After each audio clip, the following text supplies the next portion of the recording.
Signalborn. Chapter 2, Run. Riley Mercer had always assumed that if someone whispered, "Found you," directly beside her ear, she would react in one of three reasonable ways. Scream. Punch something. Die immediately. As it turned out, she chose a fourth option. She froze.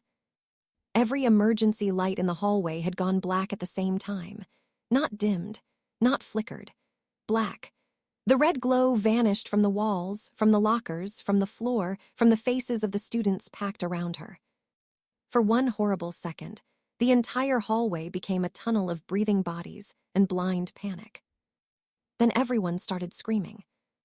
Someone slammed into Riley's shoulder. A backpack hit her ribs.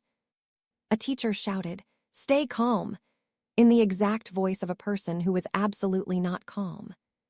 Phones lit up one by one, shaky little rectangles of light floating in the dark. Students held them over their heads. The beams sliced across lockers, faces, hands, broken glass, and dust drifting in the air. Riley didn't move. Her heart pounded so hard, she felt it in her throat. The voice had been right beside her. Not in front. Not behind. Beside. Close enough that she had felt the breath. Except when she turned her head, there was nobody there. Just dark. Just noise. Just students shoving and stumbling around her. Her phone vibrated in her hand. She looked down.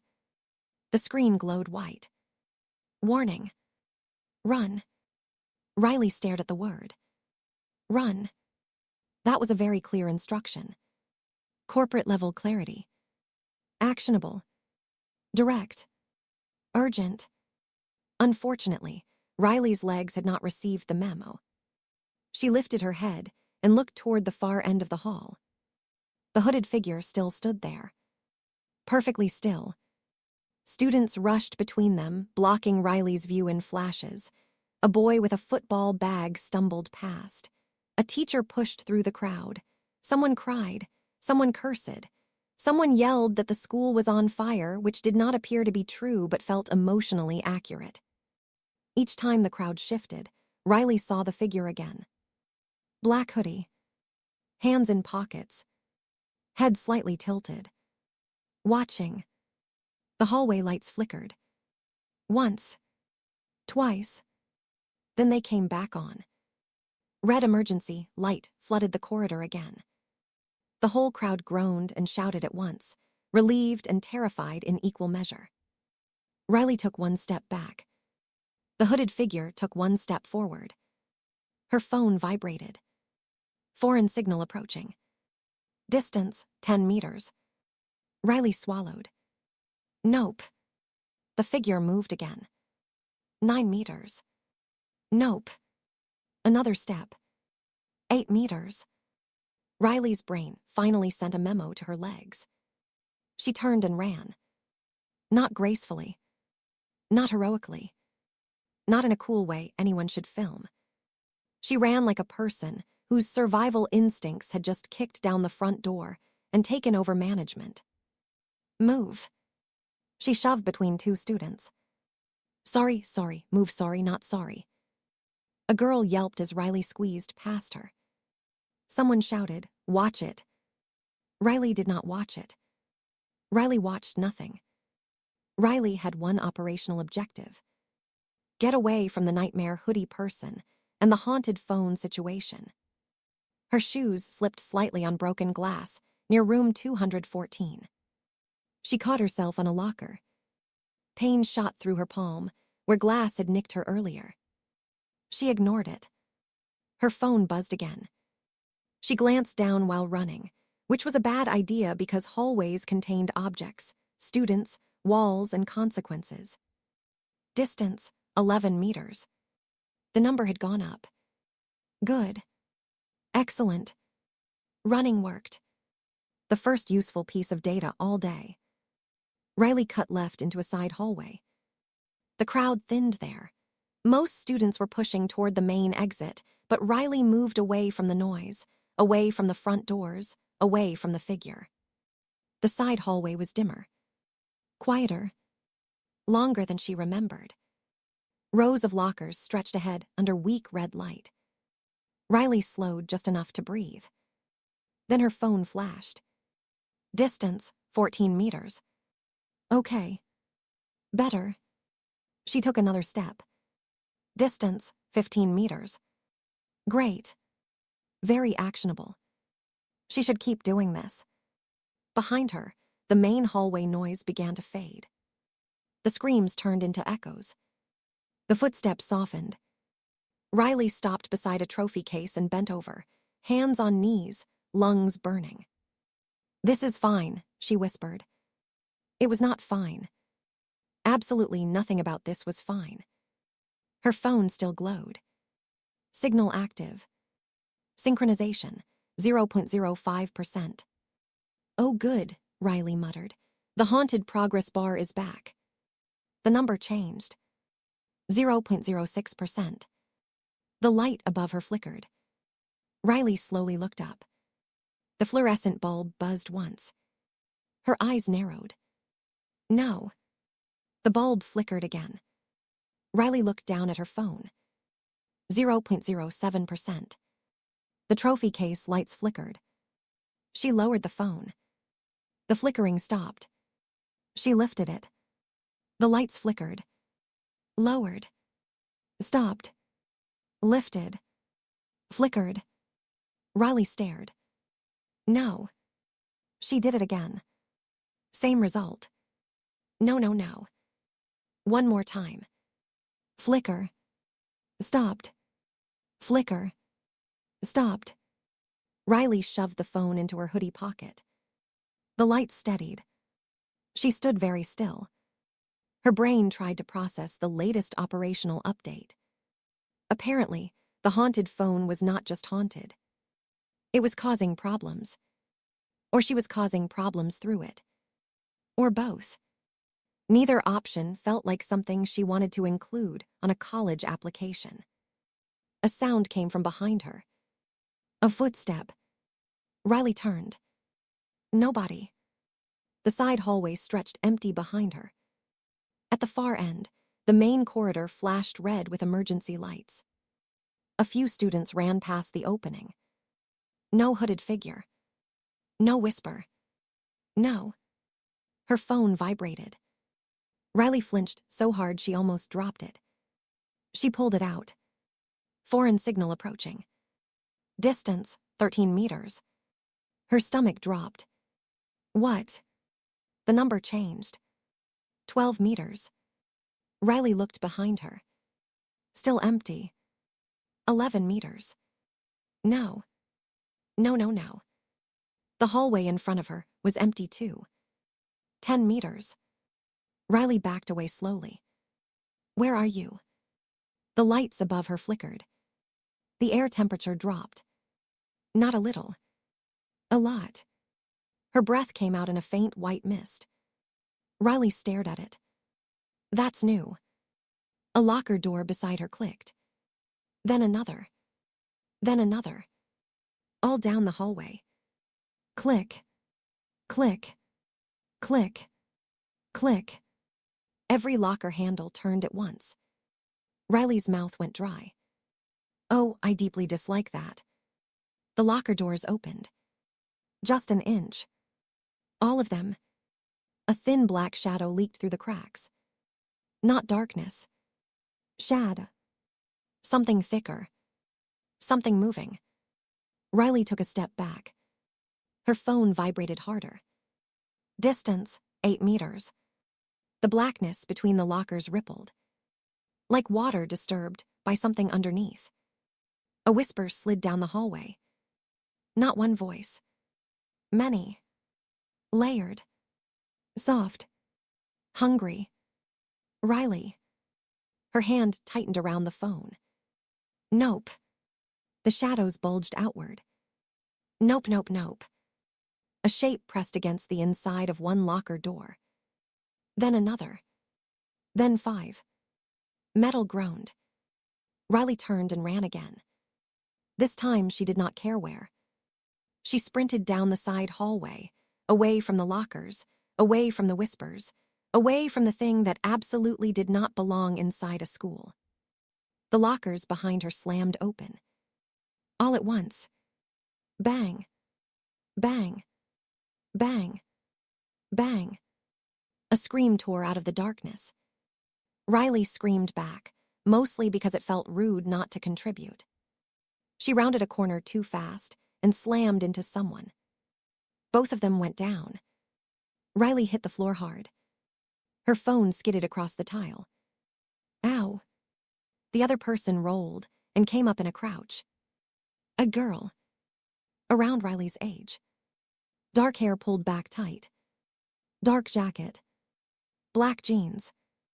Boots that looked practical in a way Riley suddenly respected.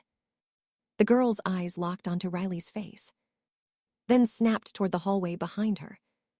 Oh, you have got to be kidding me. Riley pushed herself up on one elbow.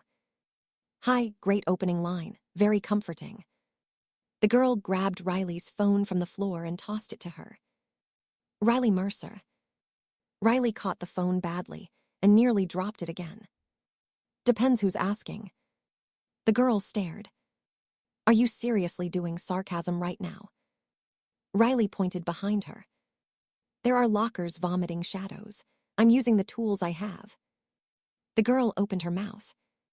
Closed it. For half a second, Riley saw something almost like amusement flash across her face. Then another scream ripped through the hallway.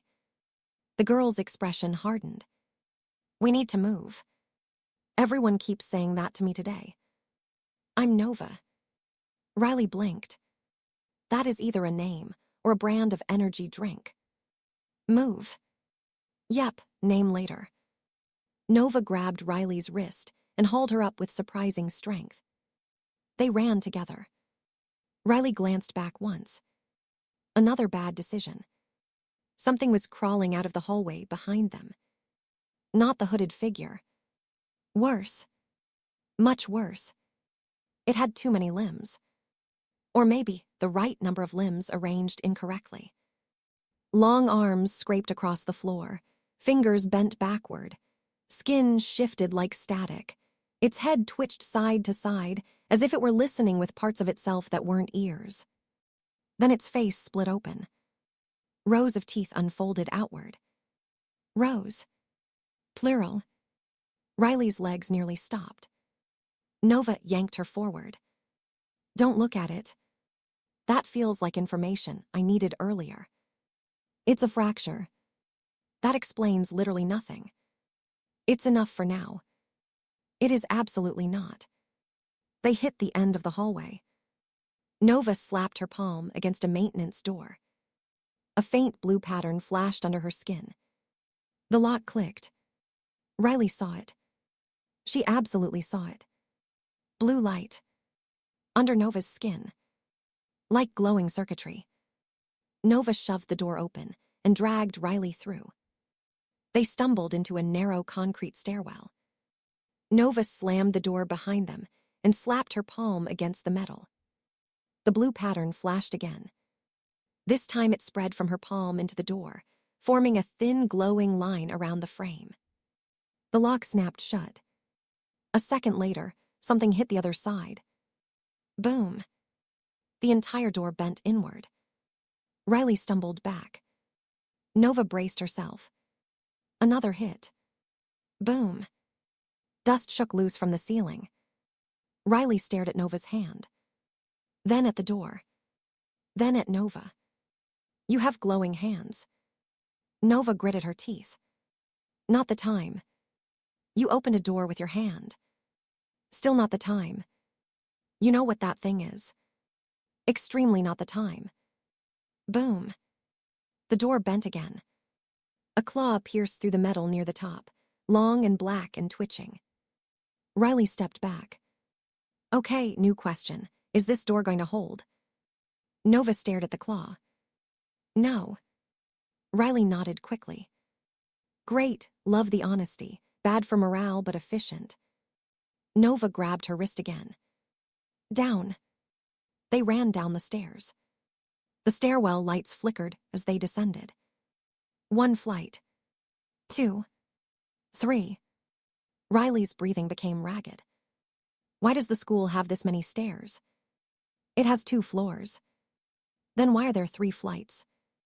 Nova didn't answer. Riley looked over. Nova. Keep moving. Nova. Do not ask questions right now.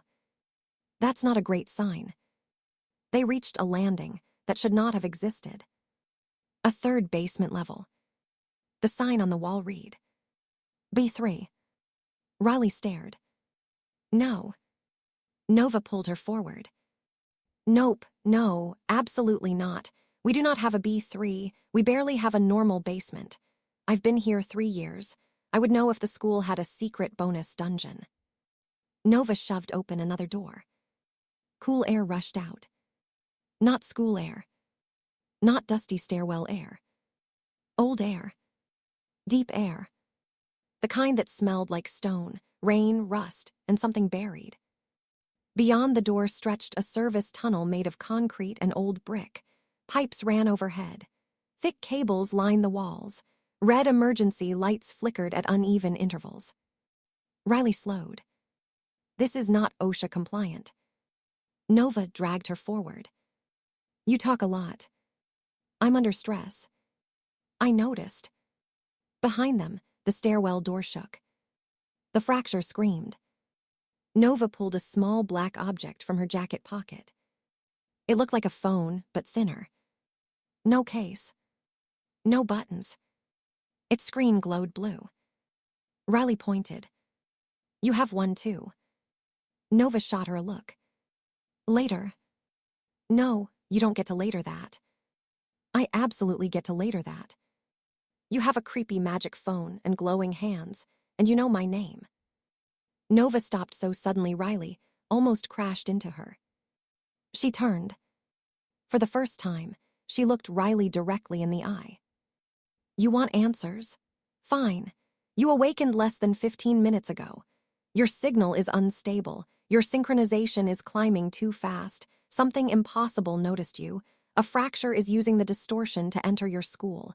And if we don't get you out before your signal spikes again, everyone in this building could die. Silence. Riley stared. Nova breathed hard. The tunnel hummed around them. Somewhere behind them, metal tore. Riley swallowed. That was too many answers. Nova nodded once. Good, then move. Riley moved. They ran down the tunnel. Her phone vibrated in her hand again. She almost didn't look. Almost. But the screen pulled at her attention. Synchronization, 0.09%. Then, unauthorized anchor detected. Then, primary candidate status, pending. Riley stared. Primary candidate. That sounded bad. That sounded very bad. Corporate bad. Government bad. Secret laboratory bad. Nova. What? What's a primary candidate? Nova missed half a step. Riley saw it. A tiny stumble. A reaction. Then Nova recovered and kept running. Where did you see that? My creepy phone. Nova's jaw tightened. What exactly did it say? Primary candidate status, pending. Nova stopped. Again. Riley threw both hands up. Why does everyone keep stopping in horror? Nova looked at her phone. Then at Riley. Then toward the tunnel behind them. Her voice dropped. Riley, listen to me very carefully. No, I hate when people start sentences like that. You need to not interact with anything your signal shows you. Great, easy. I have no idea how to interact with it anyway. Nova stepped closer. I mean it. Don't accept prompts. Don't confirm anything. Don't touch symbols. Don't respond if it asks you a question. Riley stared. Why would reality ask me a question? Before Nova could answer, Riley's phone lit up. A new message appeared. Initial interface available. Below it. Accept. 2 symbols appeared. One blue. One white. Riley froze. Nova saw the screen. Her face changed instantly. Riley. I'm not touching it. Riley. I am actively not touching it. Back away from it. It's in my hand. Then drop it. That feels aggressive. Drop it. The tunnel lights flickered. The white symbol pulsed. Once. Twice. The air pressure changed again. Riley heard the frequency. That high-low hum. The invisible sound from the classroom. Her fingertips tingled. The phone warmed. The white symbol brightened. Behind them, the fracture screamed. The tunnel shook. Riley flinched. Her thumb slipped and touched the screen. Silence. Complete silence. Nova stared. Riley stared. The phone went black. For half a second, nothing happened. Then every light in the tunnel turned white. Not red. White. Bright as lightning. Riley gasped. The world unfolded. Not visually. Not exactly. It was like another layer slid over everything. Lines appeared. Thousands of them. Inside the walls. Inside the pipes. Inside the cables. Inside Nova. Inside Riley. Threads of light pulsed in every direction. Some steady. Some broken. Some tangled. The fracture behind them was a knot of black-red cracks dragging itself through the tunnel wall. Riley saw it without turning. She saw everything. The cables overhead carried blue-white current. The pipe beside her held pressure. The lock on a door 50 feet ahead was connected to 3 separate lines. Nova's signal burned sharp and controlled. A compact blue pattern wrapped around her spine, arms, and hands. Riley looked at herself. Her breath stopped. Her signal wasn't blue. It wasn't controlled. It was white. Brilliant. Violent. Growing. 1,000 thin threads burst from her chest, hands, spine, and skull, reaching outward like roots made of lightning. Nova whispered something. Riley couldn't hear it. The tunnel lines bent toward Riley. All of them. The cables. The locks. The lights. Even the broken black-red cracks of the fracture. They leaned toward her like metal filings toward a magnet. Riley lifted her hand. Not because she meant to. Because something inside her moved. The lights exploded brighter. The pipe beside the fracture burst. Steam blasted across the tunnel. The creature screamed. Nova grabbed Riley from behind and shoved her toward the door ahead. Move. The word snapped Riley back into herself. The lines vanished. The tunnel returned.